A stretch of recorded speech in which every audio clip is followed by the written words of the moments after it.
কিভাবে সাপের রূপ ধরে জান্নাতের ভেতরে প্রবেশ করলো। Hello viewers, welcome back. তো বিগত ভিডিওগুলোর মাধ্যমে আমরা সৃষ্টি রহস্যের সূচনাটা বোঝার চেষ্টা করেছিলাম এবং সর্বশেষ ভিডিওর মাধ্যমে আমরা আল্লাহর খেলার শুরুটা কিছুটা হলেও আন্দাজ করতে পেরেছিলাম বা উপলব্ধি করার চেষ্টা করেছিলাম। এবং সেখানে আমি দুইটা প্রশ্ন রেখেছিলাম। তার ভেতর থেকে একটি প্রশ্ন হচ্ছে, আজাজিল জিনদের ভেতরে একজন থাকা সত্ত্বেও তাকে কেন ফেরেশতাদের সাথে রাখা হলো। এবং দ্বিতীয় প্রশ্ন করেছিলাম, যখন মানবজাতি সৃষ্টি হয়নি তখন কেন জান্নাত এবং জাহান্নাম সৃষ্টি করা হলো।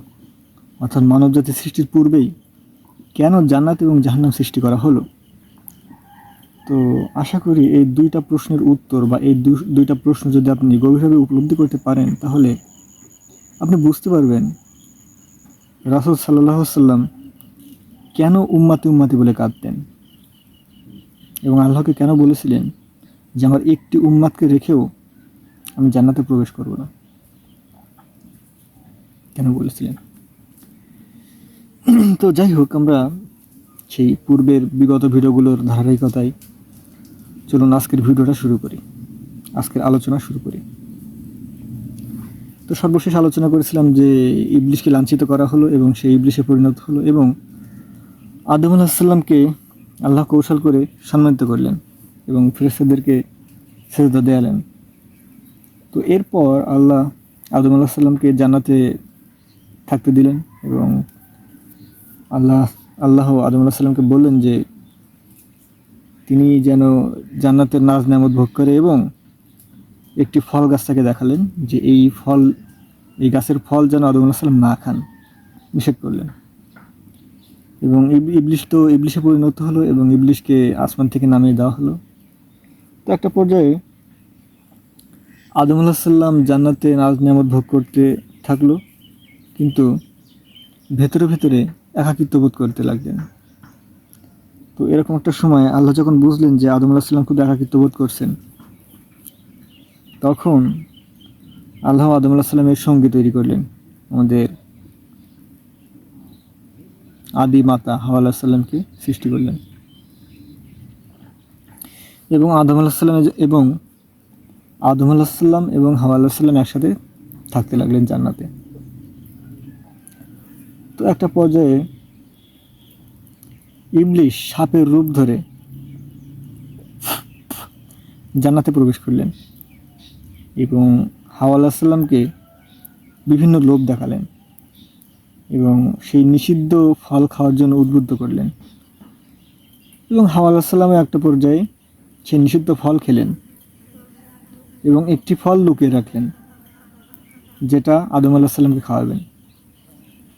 তো আদম আলাইহিস সালামকে যখন হাওয়া আলাইহিস সালাম সেই ফলটি দিলেন, তো আদম আলাইহিস সালাম প্রথমে খেতে না চাইলেও একটা পর্যায়ে খেলেন এবং সেই ফল খাওয়ার পর তারা উপলব্ধি করলেন যে তাদের পোশাক নেই, তারা বস্ত্রহীন। তো তারা জান্নাতের একটি বাগানে আশ্রয় নিলেন। এরকম সময় আল্লাহ আদম আলাইহিস সালামকে ডাকলেন যে হ্যাঁ আদম, কোথায় তুমি। তো আদম আলাইহিস সালাম যে বললেন যে আমি এখানে, আমি বস্ত্রহীন, অর্থাৎ তিনি আল্লাহর সামনে আসতে লজ্জা পেলেন। তখন আল্লাহ তাকে প্রশ্ন করলেন যে কে তোমাকে বললো যে তোমার বস্ত্র নেই, তুমি বস্ত্রহীন, তুমি কি সেই নিষিদ্ধ ফল খেয়েছো। তখন আদম আলাইহিস সালাম ঘটনাটা বললেন যে হ্যাঁ, আমরা সেই নিষিদ্ধ ফল খেয়েছি। তো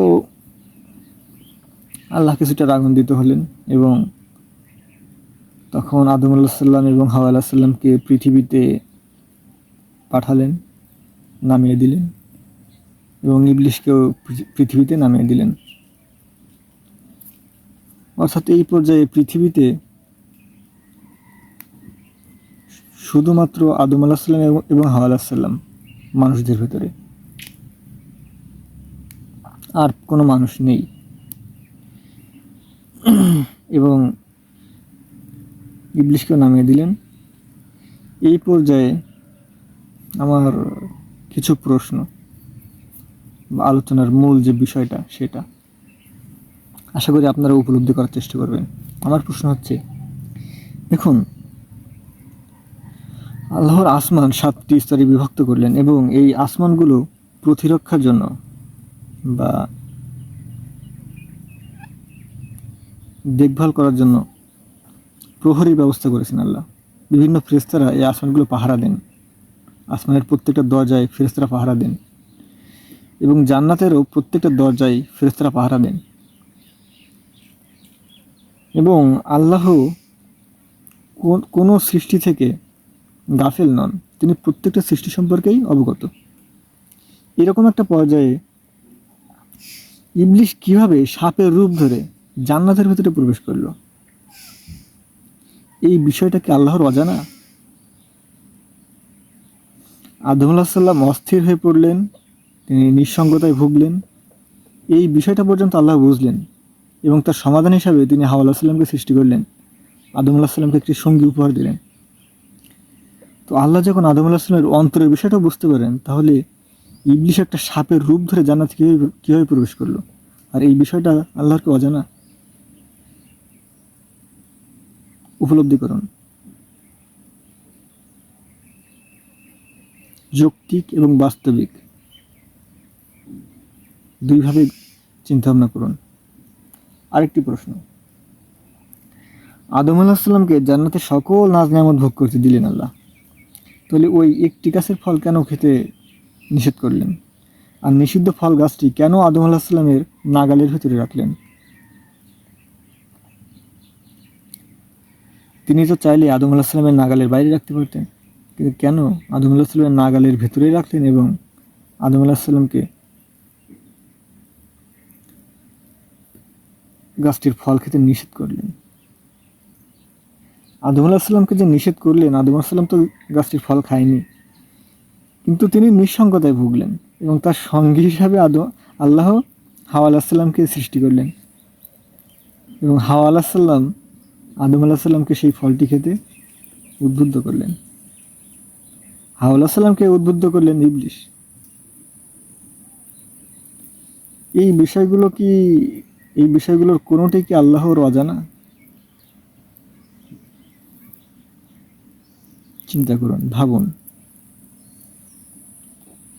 যদি আপনি উপলব্ধি করতে পারেন, আশা করি আপনি বুঝতে পারবেন যে রাসূল সাল্লাল্লাহু আলাইহি সাল্লাম কেন উম্মতি উম্মতি বলে কাঁদতেন এবং আল্লাহকে কেন বলেছিলেন যে আমার একটু উম্মতকে রেখেও আমি জান্নাতে প্রবেশ করব না।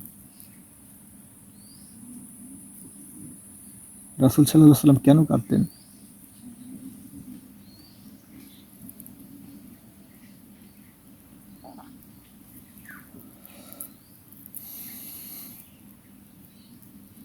বোঝার চেষ্টা করুন।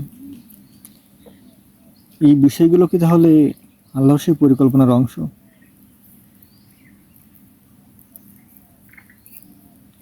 উত্তর খুঁজতে থাকুন, ভাবতে থাকুন। আজকে আর বেশি কথা বলবো না, আজকে এই পর্যন্তই। ভালো থাকুন, সুস্থ থাকুন। ধন্যবাদ।